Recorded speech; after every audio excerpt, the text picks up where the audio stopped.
Alors, F de souche, toujours politique, société. La misère, c'est devenu un business.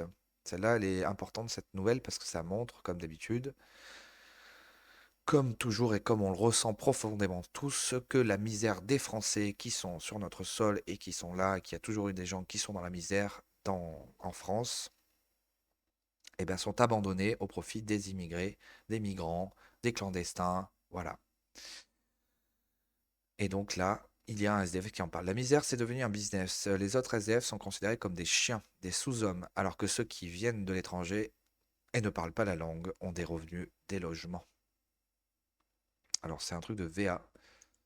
Plus. Le public, le grand public ignore que la misère, c'est devenu un business. Ce qui me révolte et ce que je trouve hallucinant, c'est que mes frères et sœurs de misère, les autres SDF qui meurent dans la rue, eux, sont considérés comme des chiens, comme des sous-hommes, alors que des personnes qui arrivent de l'étranger, qui ne parlent pas la langue, ont des revenus, ont des logements, sans Je qu'on vais leur la voir demande cette vidéo. strictement rien. Ils ont une priorité, il y a une priorisation qui est faite d'entrée de jeu. Donc, par ce biais-là, on crée une différence entre les individus. Bonjour Emmanuel, tu nous as contacté sur un email pour nous expliquer ta situation.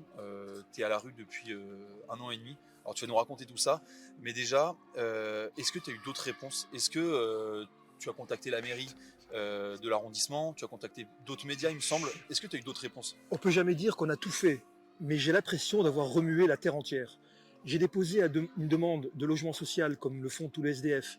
J'ai contacté une multitude d'associations. J'ai envoyé au maire, Éric Lejoindre, au maire socialiste du 18e, 80 messages. Depuis 1 an et demi, je lui ai laissé 80 messages. Je n'ai jamais eu aucune réponse.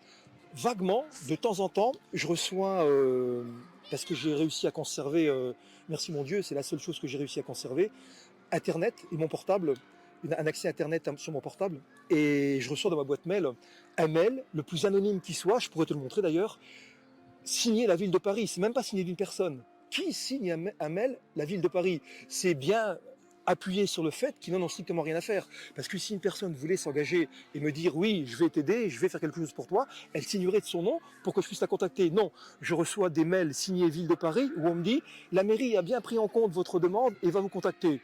Jamais, je n'ai aucune réponse. J'ai donc rempli une demande de logement social, j'ai frappé à la porte de différentes associations, et c'est ça qui est assez hallucinant, c'est que le public, le grand public ignore que la misère, c'est devenu un business.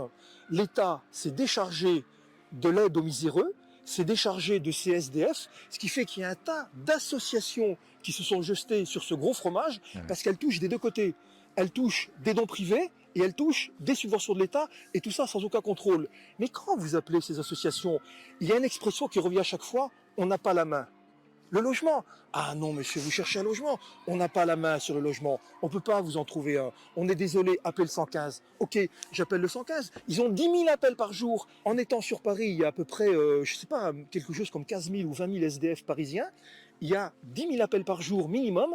Et le 115 est débordé. Il n'y a que 2 centres d'hébergement. Ils ne peuvent strictement rien faire. En fait, il faut appeler un standard et trouver Voilà, vous le appelez, petit vous appelez le créneau 115, juste à ce où il y que a ça quelqu'un. réponde. Juste à ce que, voilà, un opérateur, un permanencier, c'est le terme qu'ils utilisent pour se désigner eux-mêmes, jusqu'à ce qu'un permanencier décroche et réponde et vous prenne en charge. Et là, on vous dit invariablement la même chose, on ne peut pas vous prendre en charge. Donc, un SDF, avec de la chance, en faisant ça régulièrement, il peut obtenir éventuellement une place en hébergement d'urgence pour une seule nuit. En plus, pour une seule nuit, toutes les 8 semaines. Autrement dit, pendant 2 mois, vous risquez de crever dehors, pardonnez-moi l'expression, et une nuit, on va vous sauver en vous donnant, là par contre, les gens sont très gentils, une fois que vous réussissez à être pris en charge pour une nuit, sur place, vous déjeunez, vous dînez le soir, vous déjeunez le lendemain matin avant de partir, si vous avez besoin de vêtements, ils vont s'arranger pour vous donner des vêtements, tout ça, c'est une bonne prise en charge. Mais d'ici là, il faut pouvoir tenir. Donc ça, c'est le 115. Ensuite, il y a le principe du PS à Bastille. Ça, le PS. Eh ben, donc j'écouterai cette vidéo. Vous pouvez aller la voir via plus. Et là, c'est quoi ça? À 4,15. Notamment, qu'est-ce Anecdote. que vous espérez des pouvoirs publics? Quelle réponse vous espérez d'eux? Je vais vous dire carrément ce que j'espère. J'ai été reçu au ministère de la Solidarité le 15 mars 2015. J'ai fait une proposition de loi. Cette proposition de loi, elle est très simple et pas bien difficile à mettre en place. Je demandais dans mon projet de loi que chaque commune de France reloge un ou plusieurs SDF suivant la taille de la commune. Je dis relogement, je n'ai pas dit hébergement d'urgence, avec un petit contrat d'insertion, parce que j'aime pas le mot réinsertion. Hein.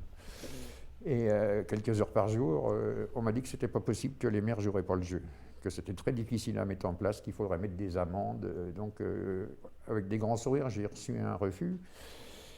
Et au mois de septembre, un certain monsieur Cambadélis a utilisé mon projet de loi pour imposer à un bon nombre de mairies de France d'accueillir des migrants. J'ai dit pas proposer, j'ai dit imposer.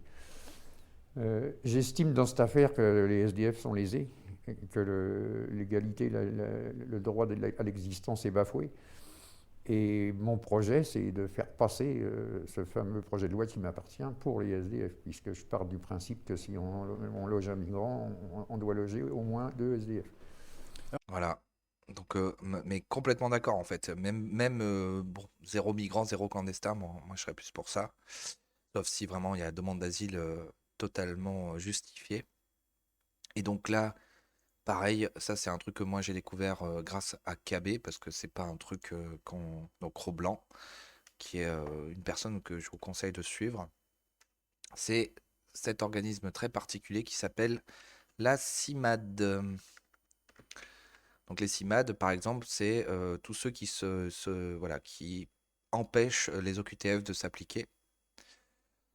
Donc il y a des milliers, des dizaines, des centaines de milliers d'euros qui sont mis dans ces associations qui empêchent des clandestins sous OQTF, par exemple, de fuir le territoire, enfin d'être expulsés du territoire. Regardez le nombre d'organismes qu'il y a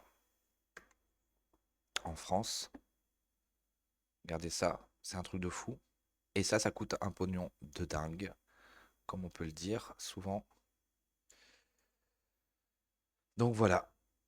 Donc, comme le dit ce monsieur, l'État met les sous ailleurs, fait profiter les migrants d'abord, et les clandestins, parce que je sais même pas pourquoi je continue de dire migrants. Donc voilà, donc ça c'est une news importante à partager, comme d'hab. Allez voir ce que c'est la CIMAD, c'est un truc de fou. Il y a des tas... Pourquoi je parlais de Cro-Blanc? Parce qu'en fait, c'était assez stylé, il a fait plein de pranks, en fait, Merde, je sais plus comment on dit en français. De canulars, voilà, je suis con. De canulars, où il appelait ces organismes et il se faisait passer pour un mec qui était sous OQTF, qui avait violé des enfants et tout, et à chaque fois ça passait quoi. Les gens s'intéressaient à la personne et tout, c'est complètement dingue. J'ai complètement halluciné quand j'ai découvert ça, c'est il y a plusieurs années maintenant. C'est hallucinant, voilà. Et donc, comme d'habitude, hein, on sait et on voit qui passe d'abord. On ne comprend toujours pas pourquoi cette logique est en place dans la France, enfin en France comme ça, sans qu'on ait le choix, sans qu'on puisse dire quoi que ce soit. C'est complètement fou. Les gens, les pauvres qui sont abandonnés dans notre pays. Voilà. Et je vous conseille d'aller voir ce que c'est aussi les maraudes. Voilà. Bon, en tout cas, c'est à partager, à faire monter cette news parce que il y a 2 vidéos intéressantes. C'est bien que VA+ en parle. Bon, je sais qu'il y en a qui noteront que, bien sûr, le SDF qui parle dit mon Dieu, et donc c'est certainement pour ça qu'il est passé à VA+. Mais bon, peu importe, c'est important de faire voir ce genre de problématique.